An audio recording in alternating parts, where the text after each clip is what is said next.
শিশুদের স্কুলে ভর্তি করাতে রাজধানীর ভিকারুননিসা নূন স্কুলে চলছে লটারি। শাখা অনুযায়ী চলবে বিকেল 5টা পর্যন্ত।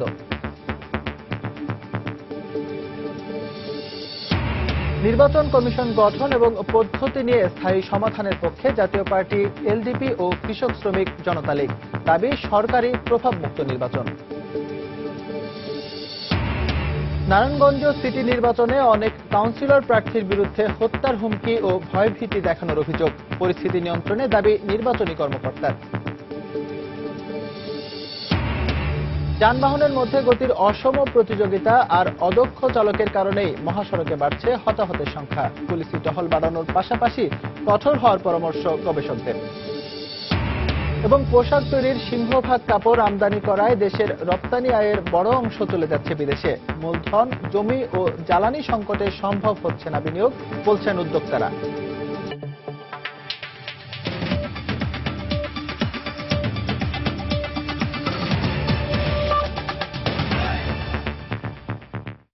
সময় সংবাদের সঙ্গে আছে আমি এস এম ইকবাল। কোমলমতি শিশু শিক্ষার্থীদের স্কুলে ভর্তি করাতে সকাল থেকেই রাজধানীর ভিকারুননিসা স্কুলের বেইলি রোড শাখায় অনুষ্ঠিত হচ্ছে লটারি। এতে অংশ নিতে সকাল থেকেই প্রতিষ্ঠান প্রাঙ্গণে ভিড় জমান ভর্তিচ্ছু শিক্ষার্থীদের অভিভাবকরা। 2017 সালের প্রথম শ্রেণীতে ভর্তি কার্যক্রম পরিচালিত হবে অনুষ্ঠানটির বেইলি রোডের মূল শাখায়। আগামী 22 ডিসেম্বর পর্যন্ত বিভিন্ন শাখায় সকাল 8টা থেকে বিকেল 5টা পর্যন্ত চলবে ভর্তি কার্যক্রম। গত বৃহস্পতিবার আবেদনের বাছাই তালিকা প্রকাশ করা হয়।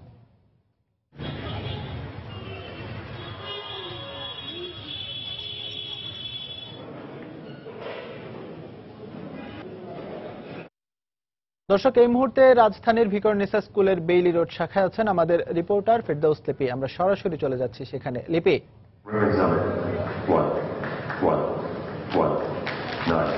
প্রায় 1 ঘন্টা পর কিন্তু সকাল 9টার দিকে এই লটারি শুরু হয়েছে এবং আপনি দেখতে পাচ্ছেন যে এখন লটারি প্রক্রিয়া চলছে এবং অভিভাবকরা বেশ উৎসাহের সাথে কিন্তু এই প্রক্রিয়ায় অংশ নিচ্ছে এবং এখানে যে স্বচ্ছতা বজায় রাখার জন্য আমরা দেখেছি যে অভিভাবকরা যারা এখানে এসেছেন তাদের মধ্য থেকেই কিন্তু লটারি প্রক্রিয়ার যে অংশ সেখানে নিচ্ছে এবং এখানে যে 3টি কোটা রাখা হয়েছে এবং এখান থেকে কিন্তু তারা যে কোড নাম্বারগুলো তুলছে এবং এই কোড নাম্বারগুলো অনুযায়ী কিন্তু শিক্ষার্থীদের ডাকা হচ্ছে এবং তারা যে অভিভাবকরা আছেন তারা সেগুলো বাছাই করছেন এবং এর মধ্যে কর্তৃপক্ষ যেটা জানিয়েছে সেটা হচ্ছে যে ভিকারুননিসা নূন স্কুলের যে ধানমন্ডি শাখা সেই প্রভাতী শাখার এখন কিন্তু লটারি প্রক্রিয়া চলছে এবং সেটা বেলা 11টা পর্যন্ত চলবে এবং এই ক্ষেত্রে প্রায় 80 জনের মতো শিক্ষার্থী কিন্তু ভর্তি করানো হবে এবং 11টার পর থেকে কিন্তু শুরু হবে দিবা শাখার এবং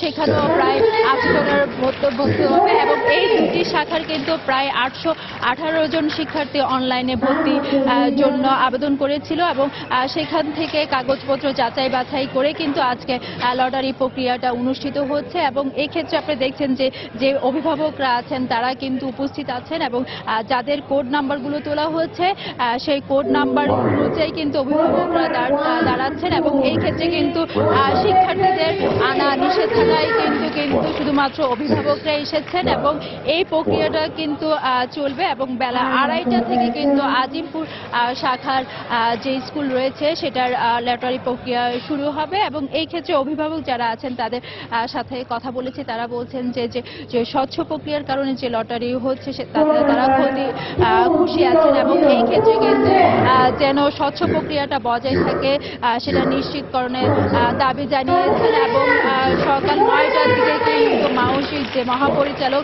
তিনি এসে এই প্রক্রিয়াটি উদ্বোধন করেন এবং তার মধ্য দিয়ে কিন্তু কয়েকটি কোটা নাম্বার তোলানো হয় এবং এই প্রক্রিয়াটি এখনো চলছে এবং এখানে যারা অভিভাবকরা আছেন তারা কিন্তু কিছুটা উৎকণ্ঠায় আছে যে তাদের সন্তানরা এই প্রক্রিয়ায় আসবে কিন্তু তারা অনেকটা খুশি আছে যে লটারি প্রক্রিয়ার মধ্য দিয়ে। তো এখনো পর্যন্ত আমার কাছে ছিল সর্বশেষ তথ্য। ভিকারুননিসা স্কুলের প্রথম শ্রেণীতে ভর্তির জন্য চলছে লটারি কার্যক্রম। সে খবর জানাতে স্কুলের বেইলি রোড শাখা থেকে আমাদের সঙ্গে যোগ দিয়েছিলেন সহকর্মী ফেরদৌস লিপি। দ্রুত ও স্বল্প গতির যানবাহনের মধ্যে গতির অসম প্রতিযোগিতার কারণেই মহাসড়কে প্রতিদিনই বেড়ে চলেছে হতাহতের সংখ্যা। পাশাপাশি কিশোর চালকদের লেগুনা চালানোয় দুর্ঘটনা ও হতাহতের সংখ্যা বাড়ার প্রধান কারণ বলে মনে করছেন সাধারণ যাত্রীরা। দুর্ঘটনা এড়াতে স্বল্পগতির এসব যানবাহন নিয়ন্ত্রণে মহাসড়কে পুলিশি টহল বাড়ানোর পরামর্শ দিয়েছে বুয়েটের গবেষণা বিভাগ। অন্যদিকে অবৈধ যান ও চালকদের বিরুদ্ধে নিয়মিত অভিযান পরিচালনা করা হয় বলে জানিয়েছে পুলিশ। শফিক মোহাম্মদের রিপোর্ট। দেশের মোট যানবাহনের 40% হিউম্যান হলার, যেগুলো লেগুনা, অটোরিকশা ও থ্রি হুইলার নামে পরিচিত। রিকশা সহ এসব ধীরগতির হালকা যানবাহন প্রায়ই মহাসড়কে উঠে আসে। স্বল্প গতি সত্ত্বেও মাঝে মাঝেই দূরপাল্লার বাস, ট্রাকের সাথে গতির প্রতিযোগিতা করতে দেখা যায় লেগুনা সহ নসিমন করিমনকে। একটা গাড়ি আরেকটা গাড়ি পারাপারি করে, উড়াউড়ি করে, চাপ দিলে দেখা গেছে হঠাৎ করে হার্ট ব্রেক মারতে হয়, হার্ট ব্রেক মারলে যাত্রী চিল্লাচিল্লি করে, গালাগালি করে। বাঁচানোর জন্য অনেক চেষ্টা করি, তারপর ওদের রাস্তাটা হলো সাইড দিয়ে, তারপর ওরা রোডের মাঝখান চলে। এলোমেলো চালানোর কারণেই দেশের বিভিন্ন জেলায় লেগুনা বাস বা ট্রাক লেগুনা সংঘর্ষের সংখ্যা বেড়েই চলেছে। গাজীপুরের চৌরাস্তায় কিশোর ড্রাইভারকে লেগুনা পার্কিং করতে দেখা গেলেও লাইসেন্স আছে কিনা জিজ্ঞেস করতেই সটকে পড়ে সে। আমার ড্রাইভিং লাইসেন্স আসছিল, কিছুদিন আগে হারাই গেছে। ড্রাইভিং লাইসেন্স 6 মাসে। এদিকে স্বল্প দূরত্বে বিকল্প যান না থাকায় এসব লেগুনায় বাধ্য হয়ে চলাচল করছেন সাধারণ মানুষ। ছোট ছোট বাচ্চারা গাড়ি চালায়, যে জ্যাম, হঠাৎ করে গাড়ি আসে ধাক্কা খেলে তো নিজেরও মৃত্যু, ওটারও মৃত্যু। গাড়ির গতি থাকে অনেক বেশি, তারপর আপনার গাড়ির তেমন ভালো না। বিশ্ব স্বাস্থ্য সংস্থার পরিসংখ্যান বলছে প্রতিদিন সড়ক দুর্ঘটনায় বাংলাদেশে নিহতের সংখ্যা প্রায় 50 অধিক জন। আর সরকারি হিসেব মতে প্রতি বছর সড়ক দুর্ঘটনায় মারা যান 3000-এরও অধিক মানুষ। অদক্ষ চালক দিয়ে গাড়ি চালানো এবং লেগুনার মতো ধীরগতির যানবাহনের কারণেই প্রতিদিনই সড়ক দুর্ঘটনার সংখ্যা বাড়ছে বলে মনে করছেন। সরকারের উচিত হবে এই গাড়িগুলোর জন্য মহাসড়কে আলাদা একটা লেন প্রোভাইড করা, যাতে তারা ওই রাস্তা দিয়ে চলতে পারে এবং মহাসড়কে না ওঠে। বিআরটি এর এই ক্ষেত্রে দায়িত্ব হবে যে চালকরা এই গাড়িগুলো চালাচ্ছে তাদের সঠিকভাবে লাইসেন্স এবং প্রশিক্ষিত হয়েছে কিনা সেটা এনশিওর করা। মহাসড়কে এসব যানবাহন সম্পূর্ণ অবৈধ বলে দাবি করছে পুলিশ। লেগুনা নিয়ন্ত্রণে নিয়মিত অভিযান চলছে বলে জানান পুলিশের এই কর্মকর্তা। হেল্পার থেকে ড্রাইভার হয়েছে, তাদের কাগজপত্র নেই, আমরা নিয়মিত চেক করছি, তাদের বিরুদ্ধে মামলা দিচ্ছি, তাদেরকে অ্যারেস্ট করছি, তারপরেও হাই রোডে তারা চলে যায় এবং সেই প্রেক্ষিতে মাঝে মাঝে এই ঘটনাগুলি ঘটছে। এদের বিরুদ্ধে ব্যবস্থা নিচ্ছি, মেইন রোডে যেন এগুলি উঠতে না পারে সে লক্ষ্যে আমরা কাজ করছি। বর্তমানে সারা দেশের মহাসড়কগুলোতে প্রায় 5 লাখেরও বেশি সংখ্যক লেগুনা, নসিমন, করিমন চলাচল করছে। শফিক মোহাম্মদ, সময় সংবাদ, গাজীপুর। নির্বাচন কমিশন গঠন এবং নির্বাচনী পদ্ধতি নিয়ে স্থায়ী সমাধান খোঁজার পক্ষে জাতীয় পার্টি, এলডিপি ও কৃষক শ্রমিক জনতা লীগ। আগামীকাল এবং পরদিন রাষ্ট্রপতির সঙ্গে সংলাপে এই মত উপস্থাপন করা হবে বলে দলগুলোর পক্ষ থেকে জানানো হয়েছে। এক্ষেত্রে জাতীয় পার্টি বলছে আইন প্রণয়নের মাধ্যমে নির্বাচন কমিশন পুনর্গঠন করতে হবে, আর এলডিপি ও কৃষক শ্রমিক জনতা লীগের মতে যোগ্য লোক ছাড়া সার্চ কমিটি গঠন হলে ফের বিতর্কিত হবে ইসি। বেলায়েত হোসাইনের রিপোর্ট। নির্বাচন কমিশন পুনর্গঠনে ধারাবাহিক সংলাপের অংশ হিসেবে আগামীকাল জাতীয় পার্টির সঙ্গে বৈঠক করবেন রাষ্ট্রপতি মোহাম্মদ আব্দুল হামিদ। কমিশনার নিয়োগে বাছাই কমিটি কিংবা নির্বাচনকালীন সরকারের বিষয়ে দলটির তরফ থেকে নেই কোনো সুনির্দিষ্ট প্রস্তাব। তবে ইসি গঠনে আইনি প্রক্রিয়ায় পরিবর্তন চায় বর্তমান সংসদের এই বিরোধী দল। সংবিধানে পরিষ্কারভাবে বলা আছে যে একটা আইনের মাধ্যমে সেই আইনটিকে ফলো করে রাষ্ট্রপতি এটা নির্বাচন করবেন। নির্বাচন কমিশনের জন্য যাদের মনোনয়ন দেওয়ার বা গঠন করার যে ব্যবস্থা সেটা নেবেন, সেই আইনটি করে আমরা সংবিধানের যে বিধান সেটাকেও মানলাম। এদিকে আমাদের সবসময়ের জন্য যে একটা সমস্যার সৃষ্টি হয় সেই সমস্যা থেকে ওয়ান্স ফর এভার নিরসন হয়ে যাবে। উনি নিজের থেকে আগ্রহ প্রকাশ করেন তাহলে আমরা অন্যান্য বিষয়ে আলাপ করব, তবে অন্যান্য বিষয়ে আমরা সেভাবে সুনির্দিষ্টভাবে প্রস্তুতি নিব না। এদিকে বুধবার সংলাপে অংশ নিচ্ছে কৃষক শ্রমিক জনতা লীগ ও এলডিপি। দুদলের পক্ষ থেকেই জানানো হয়েছে প্রস্তুত করা হচ্ছে সার্চ কমিটির তালিকা। জানানো হয় যুগের সাথে তাল মিলিয়ে নির্বাচন প্রক্রিয়া প্রণয়নেরও প্রস্তাবনা তৈরি করা হচ্ছে। আমরা হুবহু বিএনপিকে অনুসরণ করব না, বিএনপিতেই তাদের প্রস্তাব দিয়েছেন, আমরা তাদের অনেক প্রস্তাবের সাথে আমরা একমত। পাশাপাশি আমরা আমাদের নিজস্ব কিছু চিন্তাভাবনা আছে যারা তাদের বিবেকের কাছেও দায়বদ্ধ। এই ধরনের ব্যক্তিদেরকে দিয়ে আমরা সার্চ কমিটি গঠনের মাধ্যমে একটা শক্তিশালী নির্বাচন কমিশন গঠন করতে চাই। অন্যান্য রাজনৈতিক দল কি প্রস্তাব দিল না সেটা তাদের ব্যাপার। নিঃসন্দেহে নির্বাচন প্রভাবমুক্ত হোক, সরকারি প্রভাবমুক্ত, যেটা বঙ্গবন্ধু আজীবন চেয়েছেন, আমরাও সেটা চাই এবং নিশ্চয়ই তার জন্য আমরা কিছু প্রস্তাবনা তুলে ধরব। তবে সংকট উত্তরণের স্থায়ী সমাধান খুঁজতে রাষ্ট্রপতি ও সরকারের প্রতি আহ্বান তাদের। বেলায়েত হোসাইন, সময় সংবাদ, ঢাকা। নির্বাচন কমিশন পুনর্গঠনে গ্রহণযোগ্য একজন অবসরপ্রাপ্ত প্রধান বিচারপতিকে আহ্বায়ক করে 5 সদস্যের সার্চ কমিটি গঠনের প্রস্তাব দিয়েছে বিএনপি। বঙ্গভবনে রাষ্ট্রপতি মোহাম্মদ আব্দুল হামিদের সঙ্গে সংলাপে যোগ দিয়ে দলের চেয়ারপারসন বেগম খালেদা জিয়ার নেতৃত্বে বিএনপির প্রতিনিধি দল এ প্রস্তাব দেন। এছাড়া সংলাপে নির্বাচন কমিশন গঠন ও প্রতিনিধিত্ব আদেশ আরপিওর সংশোধনী নিয়ে আলোচনা হয়েছে বলেও সংবাদ সম্মেলনে জানিয়েছেন বিএনপি মহাসচিব মির্জা ফখরুল ইসলাম আলমগীর। রাষ্ট্রপতির সাথে সংলাপে অংশ নিতে সোমবার বিকেল 4:30টার দিকে 11 সদস্যের প্রতিনিধি দল নিয়ে বঙ্গভবনে আসেন বিএনপি চেয়ারপারসন বেগম খালেদা জিয়া। বিএনপির প্রতিনিধি দলকে বঙ্গভবনে স্বাগত জানান রাষ্ট্রপতি মোহাম্মদ আব্দুল হামিদ। সংলাপের আগে সবার সঙ্গে কুশল বিনিময় করেন তিনি। এরপর শুরু হয় মূল আলোচনা। বৈঠকে নির্বাচন কমিশন পুনর্গঠন নিয়ে বেগম জিয়ার দেয়া 13 দফা প্রস্তাবের আলোকে বিভিন্ন দিক নিয়ে আলোচনা হয় বলে জানান প্রতিনিধি দলের সদস্যরা। প্রায় ঘণ্টাব্যাপী বৈঠক শেষে বঙ্গভবন থেকে বেরিয়ে আসে প্রতিনিধি দল। পরে এ নিয়ে নয়াপল্টনে দলের কেন্দ্রীয় কার্যালয়ে সংবাদ সম্মেলন করেন দলের মহাসচিব মির্জা ফখরুল ইসলাম আলমগীর। সংলাপ নিয়ে সন্তোষ প্রকাশ করে রাষ্ট্রপতির সাথে আলাপ আলোচনার সারসংক্ষেপ তুলে ধরেন তিনি। অত্যন্ত হৃদ্যতাপূর্ণ পরিবেশে এই আলোচনা হয়েছে। মূল 3টি প্রধান অংশ প্রস্তাবের ছিল আমাদের। একটি হচ্ছে বাছাই কমিটি গঠন, এবং সেটা হতে হবে একেবারেই নিরপেক্ষ, সকল দলের কাছে গ্রহণযোগ্য বাছাই কমিটি। দ্বিতীয়ত হচ্ছে নির্বাচন কমিশন গঠন, যেটাও সকলের কাছে গ্রহণযোগ্য এবং আপনার মতামতের ভিত্তিতে হতে হবে। আর তৃতীয়ত আমরা যেটা দিয়েছি সেটা হচ্ছে আরপিওর সংশোধন ও নির্বাচন কমিশন শক্তিশালীকরণের প্রস্তাবগুলো আমাদের ছিল। 3টি অংশে ভাগ করা আছে। বৈঠকে নতুন নির্বাচন কমিশন গঠনে বাছাই কমিটি কেমন হবে তা নিয়ে বিএনপির পক্ষ থেকে সুনির্দিষ্ট প্রস্তাবনা দেওয়া হয় বলে জানান দলের মহাসচিব। আমরা প্রস্তাব করেছি যে একজন আহ্বায়ক থাকবেন বাছাই কমিটির এবং 4 জন সদস্য থাকবেন, যারা আপনার এর আগেও আমরা বলেছি যে প্রধান বিচারপতি, সাবেক বিচারপতি যিনি বিতর্কিত নন ও সকলের কাছে গ্রহণযোগ্য এই ধরনের একজন প্রধান বিচারপতিকে দিয়ে বাছাই কমিটির কনভেনার হবেন। 4 জন সদস্যের কথা আপনাদের বলা হয়েছে। আগামী 1 মাসের মধ্যেই সব রাজনৈতিক দলের সাথে আলোচনা শেষ করার পাশাপাশি পরবর্তী প্রক্রিয়ার জন্য রাষ্ট্রপতি আবারও বৈঠকের উদ্যোগ নেবেন বলেও আশাবাদ ব্যক্ত করেন মির্জা ফখরুল ইসলাম আলমগীর। আমরা আশা করি যে দেশের যে বর্তমান রাজনৈতিক সংকট, এই সংকট থেকে উত্তরণের জন্য তার এই উদ্যোগ নিঃসন্দেহে একটা ফলপ্রসূ ভূমিকা পালন করবে। সালাউদ্দিন সুমন, সময় সংবাদ, ঢাকা। সার্চ কমিটি ও নির্বাচন কমিশন বিষয়ে বিএনপি যে প্রস্তাব দিয়েছে তা কমিশন গঠনে সহায়ক হবে বলে বঙ্গভবনের বিবৃতিতে জানানো হয়েছে। বিবৃতিতে বলা হয়, রাষ্ট্রপতি মোহাম্মদ আব্দুল হামিদ এ ব্যাপারে বিভিন্ন রাজনৈতিক দলের সহায়তা কামনা করেছেন। যে কোনো সমস্যা সমাধানে আলোচনা বহুমুখী পথ দেখায় বলেও জানিয়েছেন রাষ্ট্রপতি। নির্বাচন কমিশন পুনর্গঠন বিষয়ে বিভিন্ন রাজনৈতিক দলের সঙ্গে ধারাবাহিক আলোচনার অংশ হিসেবে গতকাল বিএনপির সঙ্গে আলোচনা বসেন রাষ্ট্রপতি।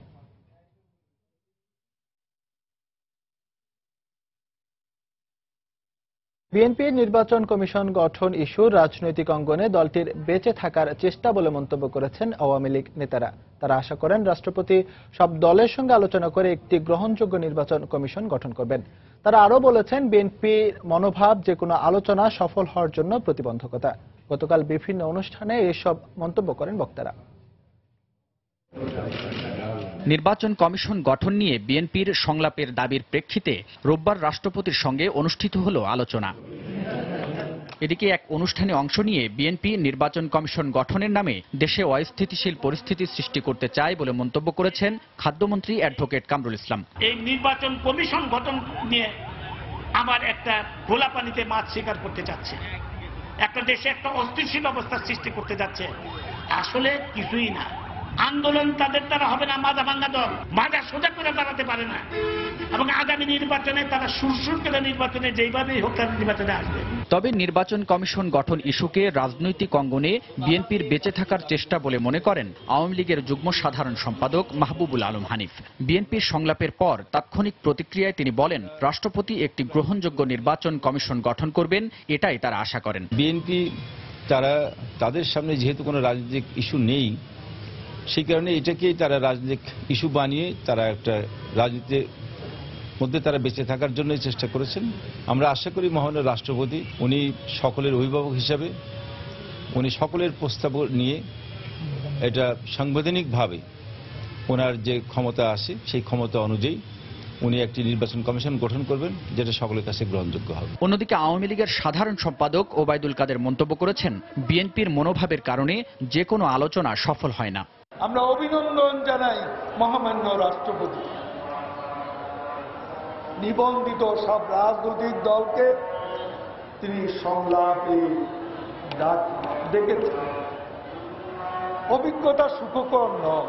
বিএনপি সালিশ মানি, তার গাছটা আমার, এই যদি বিএনপির নীতি হয় তাহলে কোনো সংলাপ সফল হবে না।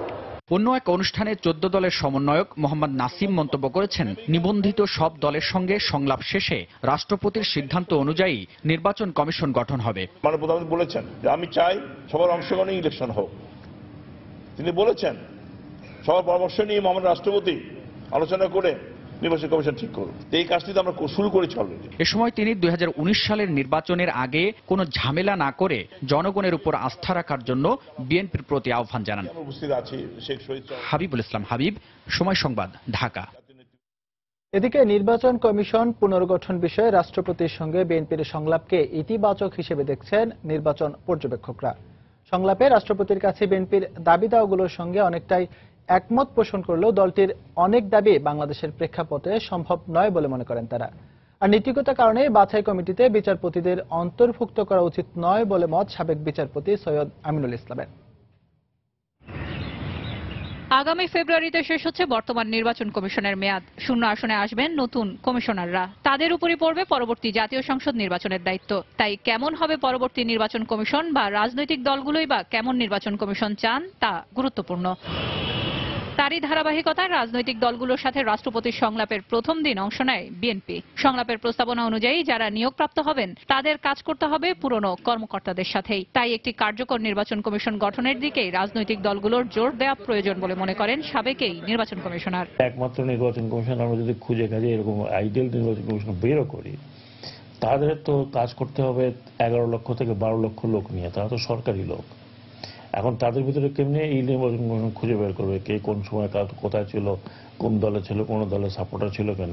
যে একটা ইলেকশন কমিশন প্রয়োজন, বড় দলগুলোর কাছে গ্রহণযোগ্য হবে, সিভিল সোসাইটির কাছে গ্রহণযোগ্য হবে, হ্যাঁ, জুডিশিয়ারি তাকে সাপোর্ট করবে, তাকে সবাইকে সাপোর্ট করতে হবে, গভর্নমেন্টকে সাপোর্ট করতে হবে, এবং যে আইনগুলো আছে সেই আইনগুলো প্রয়োগ করার মতো অবস্থা যেন থাকে। এদিকে বাছাই কমিটিতে বিচারপতিদের অন্তর্ভুক্তির বিষয়টি নীতিগতভাবে বিরোধিতা করেন সাবেকেই বিচারপতি। যখন আপনি একজনকে নিয়োগ দেন আর সেই ব্যক্তি যখন তার সাংবিধানিক দায়িত্ব পালন করতে পারে না, তখন তার রিফ্লেকশন আপনার উপর আসে যে কি বিচারপতিরা ছিলেন, ওনারা কি একটা নির্বাচন কমিশন দিলেন, এরা একে অথর্ব বা যোগ্যতার পরিচয় দিতে পারে না, সেটার একটা ব্লেম তাদের উপর আসে এবং ইনডাইরেক্টলি এই বিচারপতিরাও কিন্তু একটা প্রশ্নবিদ্ধ হন। সমঝোতা করতে হলে ছাড় দেওয়ার মানসিকতা থাকতে হবে বলে মনে করেন এই বিশ্লেষক। আশাবাদের ভিত্তিটা যদি বাস্তবতার অতিরিক্ত হয়ে যায় তবে সংলাপ ব্যর্থ হওয়ার সম্ভাবনা বেশি। নির্বাচন কমিশনের সামনের চ্যালেঞ্জ আমি মনে করি যে রাজনৈতিক উন্নয়নে শুধু একটু নির্বাচনকে ডেলিভার করা নয়,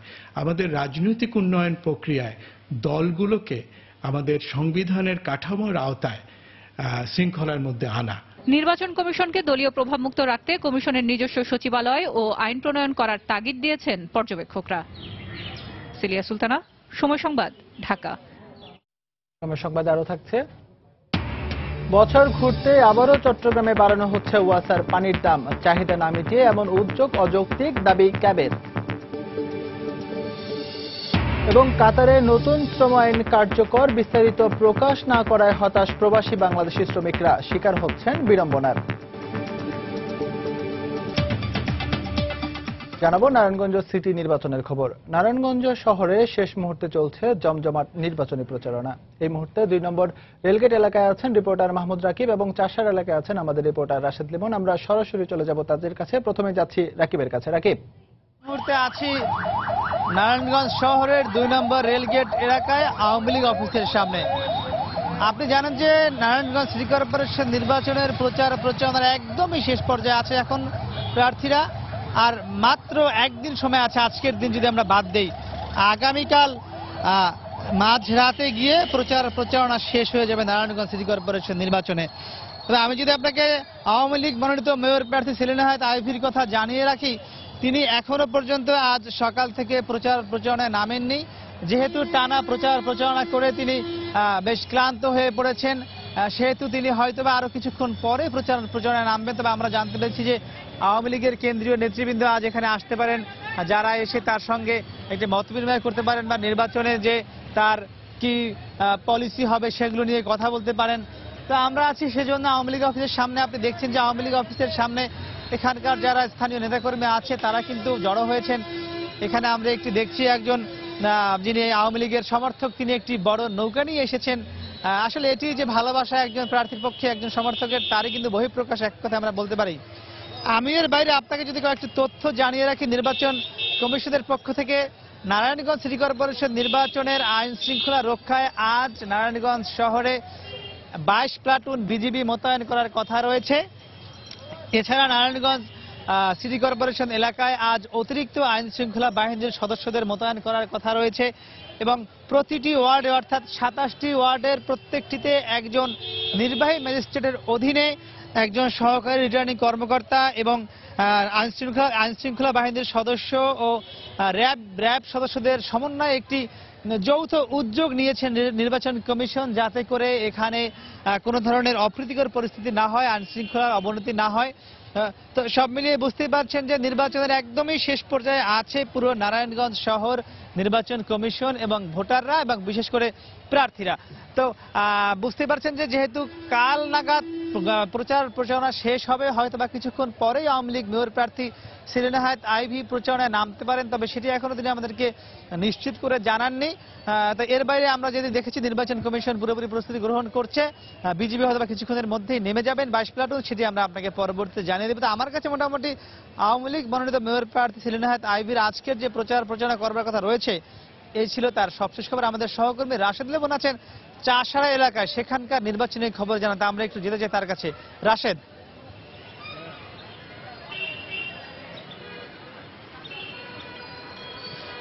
এইদিকে কিন্তু বিএনপির প্রার্থী যে রয়েছেন অ্যাডভোকেট সাখাওয়াত হোসেন খান, তিনি কিন্তু আসলে সকাল থেকেই প্রচারণায় নেমেছেন এবং সকালে আমরা দেখেছি তিনি চাষাড়া এলাকায়, চাষাড়া মোড়ে বিভিন্ন দোকানপাটে গিয়ে বা সাধারণ মানুষ যারা আছেন, পথচারী আছেন, তাদের সঙ্গে গিয়ে আসলে ভোট চেয়েছেন ধানের শীষের পক্ষে। এবং তিনি যেটা বলছিলেন যে পাশাপাশি তিনি কিন্তু সাংবাদিকের সঙ্গে কথা বলছেন, তখন কিন্তু গত 2 দিন ধরেই তিনি দেখছি যে একটি অভিযোগ করে আসছেন যে আওয়ামী লীগের প্রার্থীর বিরুদ্ধে সরকারি দলের প্রার্থী হিসেবে তিনি নির্বাচনে প্রভাব বিস্তার করার চেষ্টা করছেন বলে তিনি অভিযোগ করেছেন। এবং তিনি আজকেও কিন্তু এই যে নির্বাচনের দিন অন্তত সেনা মোতায়েনের দাবি জানিয়েছেন এবং পাশাপাশি তিনি ভোটারদের সঙ্গে যখন কথা বলছেন নানা প্রতিশ্রুতি দিচ্ছেন, ভোটারদের ধানের শীষকে জয়যুক্ত করতে ভোট দিয়ে আহ্বান জানাচ্ছেন। এবং আজও কিন্তু আসলে দুপুর নাগাদ 12টা নাগাদ বিএনপির বেশ কয়েকজন কেন্দ্রীয় নেতা আসার কথা এবং এসে তাদের এই সাখাওয়াতের সঙ্গে প্রচারণায় যুক্ত হওয়ার কথা রয়েছে। পাশাপাশি আমরা যদি একটু সাধারণ মানুষের কথা বলি, যে সাধারণ মানুষের মধ্যে যেহেতু আর মাত্র একটি দিন বাকি আছে প্রচারণা, সাধারণ মানুষের মধ্যে কিন্তু আসলে উৎসাহ উদ্দীপনা যে এটা কিন্তু কমতি নেই। কারণ আমরা দেখেছি যে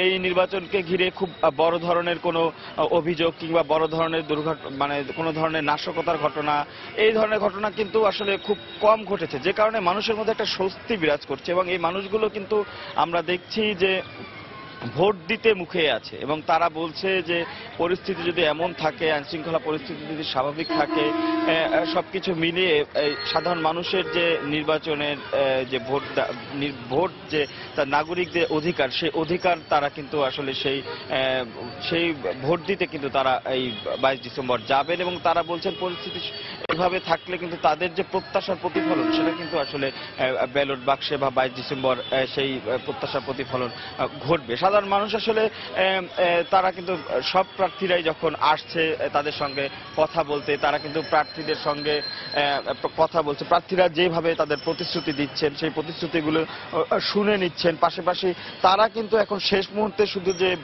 প্রার্থীরাই ব্যস্ত বিষয়টি তা না, ভোটাররাও কিন্তু এখন আসলে শেষ মুহূর্তে তাদের যে কোন প্রার্থীকে ভোট দিবেন, শুধু মেয়র না কাউন্সিলরও সেই হিসাব কষতেই কিন্তু এখন তারা ব্যস্ত রয়েছেন। তো এই ছিল নারায়ণগঞ্জ থেকে আমার কাছে এখনকার মতো সবশেষ। ইকবাল। দর্শক, নির্বাচনকে সামনে রেখে নারায়ণগঞ্জে প্রার্থীদের চলছে শেষ মুহূর্তের প্রচারণা। সে খবর জানাতে আমাদের সঙ্গে যোগ দিয়েছিলেন সহকর্মী মাহমুদ রাকিব এবং রাশিদ লিমন। হঠাৎ করে আলোচনায় উঠে এসেছেন কাউন্সিলর প্রার্থীরা। তাদের বিরুদ্ধে আচরণবিধি লঙ্ঘনের সঙ্গে রয়েছে হত্যার হুমকি বা ভয়ভীতি প্রদর্শনের মতো অভিযোগ। এমন অবস্থায় কাউন্সিলর প্রার্থীদের নির্বাচনকে কেন্দ্র করে পরিস্থিতির অবনতি হওয়ার আশঙ্কা করছেন অনেক প্রার্থী। তবে রিটার্নিং কর্মকর্তা বলছেন পরিস্থিতি নিয়ন্ত্রণে রয়েছে তাদের। তাফসির বাবুর রিপোর্ট। নারায়ণগঞ্জ সিটি নির্বাচনের সব আলোচনা মেয়র প্রার্থীদের ঘিরেই। তবে মেয়র প্রার্থীদের প্রচারণায় নির্বাচনের স্বাভাবিক পরিস্থিতি বজায় থাকলেও হঠাৎ করে উত্তেজনা ছড়াচ্ছে কাউন্সিলর প্রার্থীদের নির্বাচনী লড়াই। এর মধ্যে 14 ডিসেম্বর 2 নম্বর ওয়ার্ডের কাউন্সিলর প্রার্থী সেলিনা ইসলামকে হত্যার হুমকি সহ নির্বাচন থেকে সরে দাঁড়াতে চিঠি দেয় অজ্ঞাত ব্যক্তিরা। বিভিন্ন এলাকায় তারা টানানো পোস্টার ছিঁড়ে ফেলে ভয়ভীতি দেখানোরও অভিযোগ এই কাউন্সিলর প্রার্থীর। এলাকায় মিটিং দিয়ে বলতেছে যে কোনো ক্যান্ডিডেট পাস করা কোনো আপত্তি নেই, কিন্তু ঠেলাগাড়িরা ভোট দেওয়া যাবে না। যদি ঠেলাগাড়িরা ভোট দেয় তাহলে নির্বাচনে 22 তারিখের পরে ওদের কেউ বলে হাত পা ভেঙে লাগবে, নির্বাচন নিয়ে বাড়াবাড়ি করলে তো কে নজরুলের মতন শেষ করে ফেলবো। এর বাইরে 18 নম্বর ওয়ার্ড সহ আরো কয়েকটি ওয়ার্ডে পেশি শক্তি ব্যবহারের পাল্টাপাল্টি অভিযোগ করে কয়েকজন প্রার্থী আশঙ্কা করছেন নির্বাচনের দিন পরিস্থিতির অবনতি হতে পারে। এই কারণে যে এটা করছে, উনি 20 কোটি টাকা খরচ হলো আমাদের দেখে নেবেন, এরকম একটা কথা বলছেন। প্রত্যেকটা ওয়ার্ডের জন্য আলাদা সহকারী রিটার্নিং অফিসার এবং ম্যাজিস্ট্রেট নিয়োগ আছে। তাদের অভিযোগগুলো যদি সত্যতা থাকতো তাহলে ব্যবস্থা নিত এবং নেওয়ার ক্ষমতা তারা রাখে। বাইকে হামলা হয়েছে, পোস্টার ছিঁড়ে ফেলছে, কর্মীদের হুমকি ধমকি দিচ্ছে।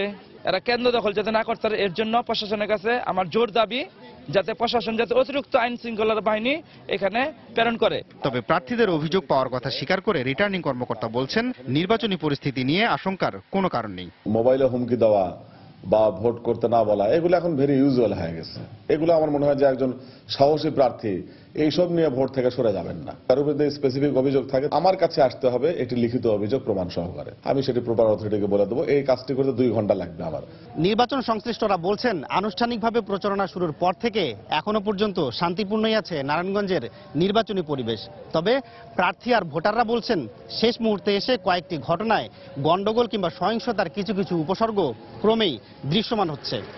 এমন অবস্থায় নির্বাচন কর্মকর্তারা আবারও আশ্বাস দিচ্ছেন শান্তিপূর্ণই হবে সিটি নির্বাচন। তাফসির বাবু, সময় সংবাদ, নারায়ণগঞ্জ। বন্দর নগরী চট্টগ্রামে চাহিদার অর্ধেক মেটাতে না পারলেও 1 বছরের ব্যবধানে আবারও পানির দাম বাড়াতে যাচ্ছে ওয়াসা। এবার আবাসিক গ্রাহকদের জন্য 37% এবং অনাবাসিক গ্রাহকদের জন্য 32% হারে দাম বাড়ানোর প্রস্তাবনা পাঠানো হয়েছে মন্ত্রণালয়ে। গত বছর বাড়ানো হয়েছিল 5% হারে। এতে বিশাল হারে দাম বাড়ানো অযৌক্তিক বলে দাবি। দুর্নীতি বন্ধের পাশাপাশি সিস্টেম লস কমিয়ে আনার তাগিদ দিচ্ছে ক্যাব। বিস্তারিত জানাচ্ছে কমল দে। নগরীর 60 লাখ মানুষের পানির চাহিদা কখনোই মেটাতে পারেনি চট্টগ্রাম ওয়াসা। বর্তমানে 50 থেকে 55 কোটি লিটার পানির চাহিদা থাকলেও এতদিন পর্যন্ত ওয়াসা সরবরাহ করছিল মাত্র 19 কোটি লিটার পানি। তবে সম্প্রতি পরীক্ষামূলকভাবে কর্ণফুলী প্রথম প্রকল্প থেকে কিছু পানি সরবরাহ করা হচ্ছে। চাহিদা মেটাতে না পারলেও আবারও পানির দাম বাড়ানোর সিদ্ধান্ত নিয়েছে ওয়াসা কর্তৃপক্ষ। আবাসিক গ্রাহকদের আগে প্রতি 1000 লিটার পানি 60 টাকা 25 পয়সায় কিনতে হলো, এখন কিনতে হবে 10 টাকায়। একইভাবে অনাবাসিক গ্রাহকদের 22 টাকার পরিবর্তে 32 টাকায় পানি কিনতে হবে। যদি আমাদের এটা বাড়ে তাহলে আমাদের এভারেজে এটা প্রায় 14 থেকে 15 টাকার মতো হবে আমাদের এভারেজ প্রাইস। তাতে কোন রকম আমাদের বেতন বা আমরা ব্রেক ইভেন পয়েন্টে আমরা থাকতে পারবো। বেতন টতন দিয়ে আমাদের কোনো লসের মধ্যে যাবে না। এখন চাহিদা না মিটিয়ে এভাবে পানির দাম বাড়ানোকে অযৌক্তিক বলে মন্তব্য করছে ক্যাব। লাইনের যে মিটার রিডার তার সাথে গ্রাহকের একটা চুক্তি করে ওরা অনিয়ম করে অনেক জায়গায় মাসিক একটা ভাড়া সিস্টেমে তারা পানি দিয়ে থাকে। সিস্টেম লস, তারপরে তাদের বিভিন্ন চুরি অনিয়ম, এই সমস্ত এগুলো বন্ধ করলে কিন্তু আসলে দাম বৃদ্ধির প্রয়োজন পড়ে না। ওয়াসা কর্তৃপক্ষের দাবি, পানি সরবরাহে ব্যবহৃত পাইপগুলো পুরাতন হয়ে যাওয়ায় সিস্টেম লস কোনোভাবেই নিয়ন্ত্রণে আনা যাচ্ছে না। তাই দাম বাড়ানো ছাড়া আর কোনো বিকল্প নেই। প্রেশার বাড়াতে লেগে পুরনো পাইপ এগুলো ফেটে গেছে, বিভিন্ন কানেকশন ছুটে গেছে। এই সমস্ত কারণে আমাদের অনেক লিকেজ হচ্ছে, ওয়েস্টেজে বেড়ে গেছে।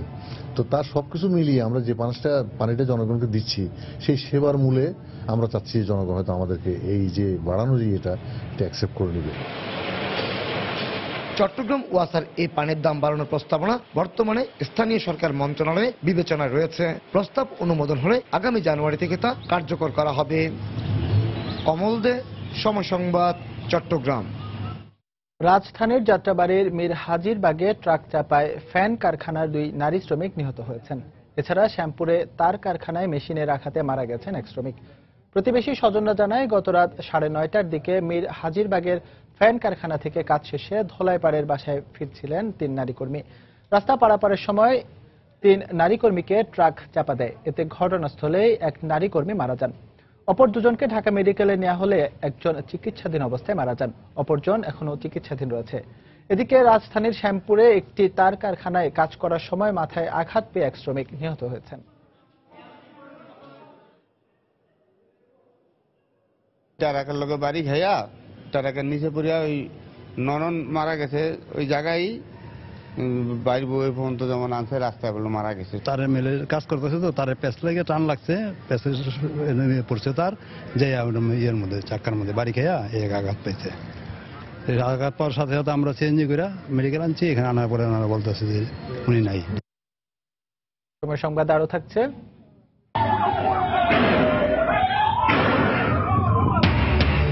জর্ডানের দক্ষিণাঞ্চলে অজ্ঞাত বন্দুকধারীদের হামলায় 4 পুলিশ সদস্য সহ অন্তত 10 জন নিহত। বন্দুকযুদ্ধের পর বিদেশি পর্যটক উদ্ধার। এবং জমকালো আয়োজনের মধ্য দিয়ে হয়ে গেল বিশ্ব সুন্দরী প্রতিযোগিতা। সেরা সুন্দরীর খেতাব জিতল পুয়ের্তো রিকোর স্টেফানি ডেল ভ্যাল।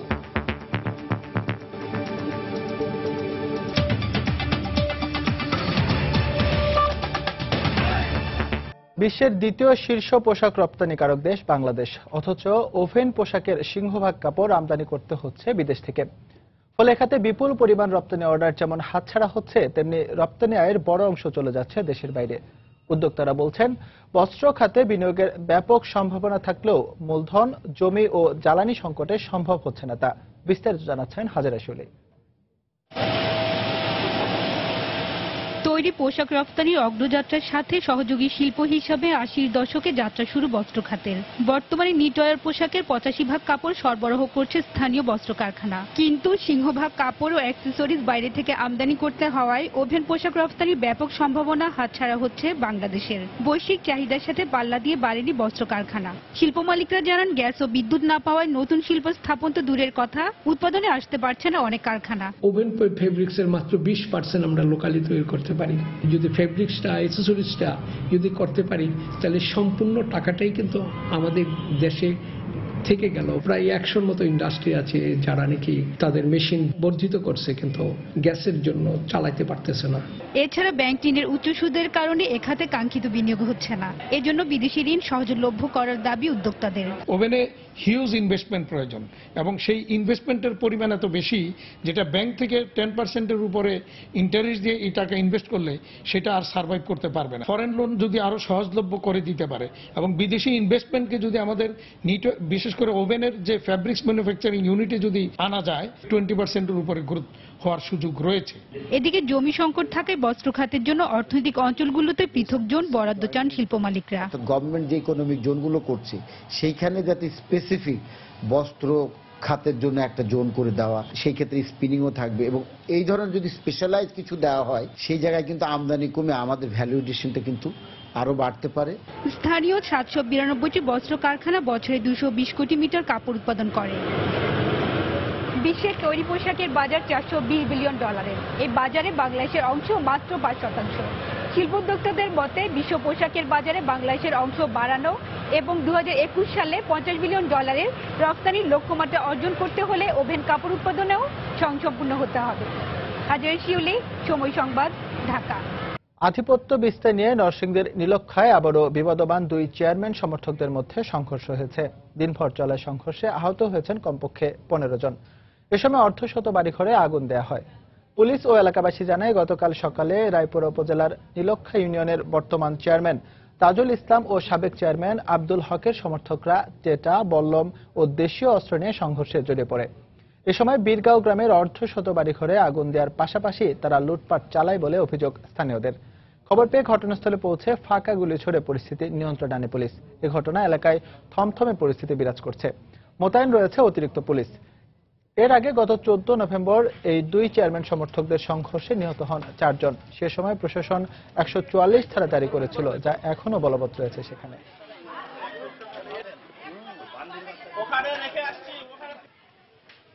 হ্যাঁ ভাই আইছি।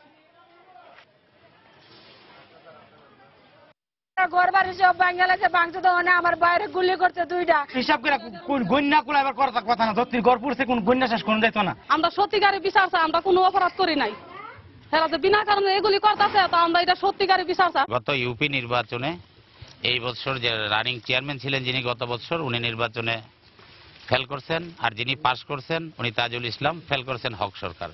এই দুজনের মাঝে আরো গন্ডগোল তীব্র আকার ধারণ করে এবং তাদের নিজেদের অবস্থান থেকেই তাদের অবস্থান শক্ত করার জন্য এই মারামারির সৃষ্টি। ঘটনার সাথে সাথে পুলিশ আসছে এবং কোনো রকম ক্ষয়ক্ষতির বড় এখন পর্যন্ত আমি সংবাদ পাই নাই।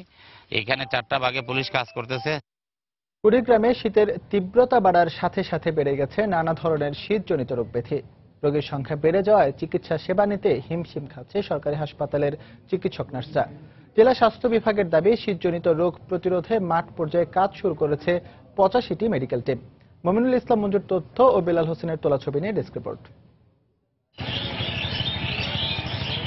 হিমালয়ের পাদদেশীয় কুড়িগ্রাম জেলায় শীত জেঁকে বসেছে, ফলে বিরূপ প্রভাব পড়েছে জনজীবনে। বেড়ে গেছে সর্দি কাশি, জ্বর, শ্বাসকষ্ট, ডায়রিয়া ও নিউমোনিয়া সহ নানা ধরনের রোগব্যাধি। এসব রোগে শিশু এবং বৃদ্ধরা আক্রান্ত হচ্ছে সবচেয়ে বেশি। ফলে জেলা সদর হাসপাতাল সহ অন্যান্য হাসপাতালগুলোতে এখন বহির্বিভাগ, জরুরি বিভাগে রোগীদের উপচে পড়া ভিড়। আমার বাচ্চা সর্দি, জ্বর, কাশ, মাথা ব্যথা, আমার শ্বাসকষ্ট, খুব নিঃশ্বাস নিতে খুব কষ্ট হয়। আমার বাচ্চার নিউমোনিয়া হয়েছে, শ্বাস নিতে হাসপাতাল আছে।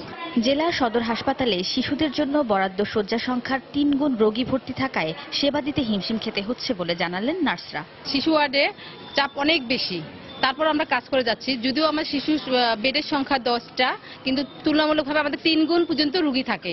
শিশুরা ঠান্ডায় যেন বের না হয় এবং তাদের পুষ্টিকর খাবার দেওয়ার পরামর্শ দিলেন এই বিশেষজ্ঞ চিকিৎসক। শীতকালে শিশুদের শীতজনিত রোগ একটু বাড়ে, যেমন ডায়রিয়া, নিউমোনিয়া। বিশেষ করে অসুস্থ হওয়ার সঙ্গে সঙ্গে যদি ডাক্তারের কাছে আনা যায় এবং সুচিকিৎসা নেওয়া যায় তাহলে বাচ্চাগুলো ভালো থাকবে।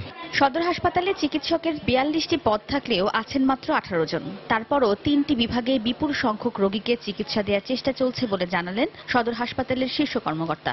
মাত্র 18 জন চিকিৎসক কর্মরত রয়েছেন। এই স্বল্প সংখ্যক চিকিৎসক দিয়েই আমরা রোগীদেরকে মানসম্মত সেবা দেওয়ার চেষ্টা করছি। এদিকে শীতজনিত রোগ প্রতিরোধে ওষুধের কোনো ঘাটতি নেই এবং মাঠ পর্যায়ে মেডিকেল দলগুলো কাজ করছে বলে জানালেন জেলা স্বাস্থ্য বিভাগের শীর্ষ কর্মকর্তা।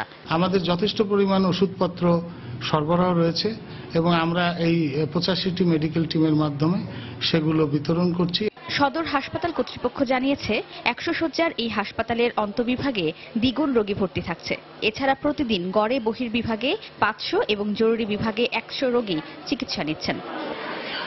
সময় সংবাদ, কুড়িগ্রাম। কাতারে বহু প্রতীক্ষিত নতুন শ্রম আইন কার্যকর হলেও এর বিস্তারিত প্রকাশ না করায় হতাশ প্রবাসী বাংলাদেশি শ্রমিকরা। নতুন এই আইনে কাতার ছেড়ে যাওয়া বা আবারও কাতারে প্রবেশে 2 বছরের যে নিষেধাজ্ঞা ছিল তা তুলে নেওয়া হয়েছে। সেই সঙ্গে নিজেদের পছন্দ মতো মালিক পরিবর্তনের বৈধতা দেয়ায় খুশি প্রবাসী শ্রমিকরা। কাতার প্রতিনিধি আনোয়ার হোসেন মামুনের তথ্য ও ছবি নিয়ে ডেস্ক রিপোর্ট।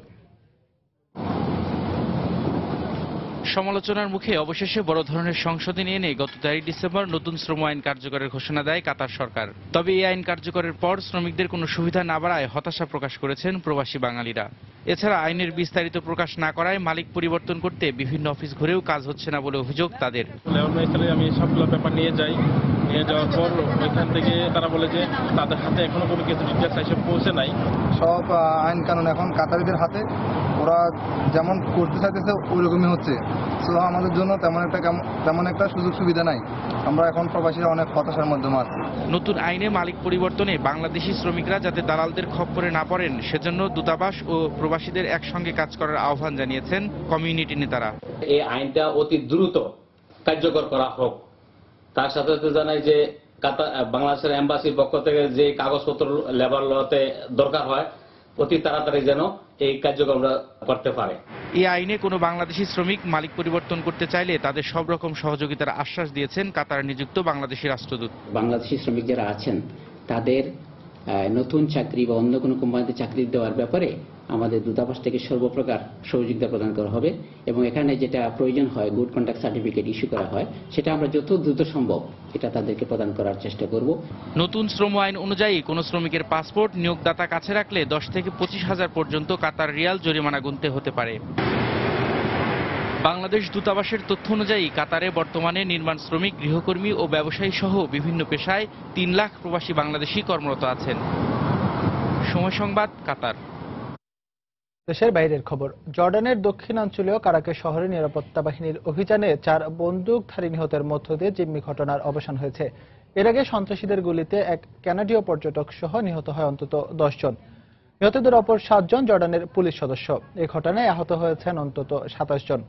নিরাপত্তা বিভাগের বরাতে গণমাধ্যম জানায়, মুখোশ পরা বন্দুকধারীরা প্রথমে 2টি টহল পুলিশের চৌকি লক্ষ্য করে এলোপাতাড়ি গুলি চালায়। পরে পুলিশ পাল্টা অবস্থান নিলে বন্দুকধারীরা গাড়ি করে পালিয়ে পাহাড়ের চূড়ায় প্রাচীন একটি দুর্গে আশ্রয় নেয়। তার আগে সেখানকার একটি পুলিশ স্টেশনেও হামলা চালায় তারা। বন্দুকধারীরা দুর্গটি ঘেরাও করে ভেতরে পর্যটকদের জিম্মি করে রাখলে পুলিশের সঙ্গে দফায় দফায় বন্দুকযুদ্ধ হয়। পরে বেশ কয়েকজন জিম্মিকে উদ্ধার করা সম্ভব হলেও ভেতরে আর কেউ আছে কিনা নিশ্চিত হওয়া যায়নি। এখন পর্যন্ত কেউ হামলার দায় স্বীকার করেনি।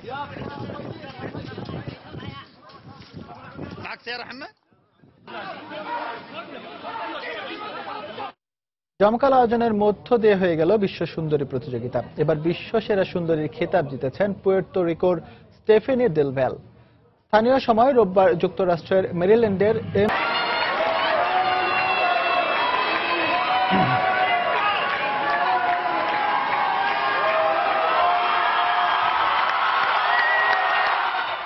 এ পর্যায়ে শীর্ষ সংবাদগুলো জানিয়ে দিচ্ছে আরেকবার।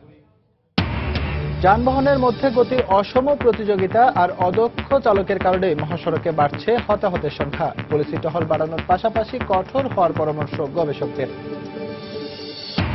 নির্বাচন কমিশন গঠন এবং পদ্ধতি নিয়ে স্থায়ী সমাধানের পক্ষে জাতীয় পার্টি, এলডিপি ও কৃষক শ্রমিক জনতা লীগ। দাবি সরকারি প্রভাবমুক্ত নির্বাচন। নারায়ণগঞ্জ সিটি নির্বাচনে অনেক কাউন্সিলর প্রার্থীর বিরুদ্ধে হত্যার হুমকি ও ভয়ভীতি দেখানোর অভিযোগ। পরিস্থিতি নিয়ন্ত্রণে দাবি নির্বাচনী কর্মকর্তার। শিশুদের স্কুলে ভর্তি করাতে রাজধানীর ভিকারুননিসা নুন স্কুলে চলছে লটারি। শাখা অনুযায়ী চলবে বিকেল 5টা পর্যন্ত।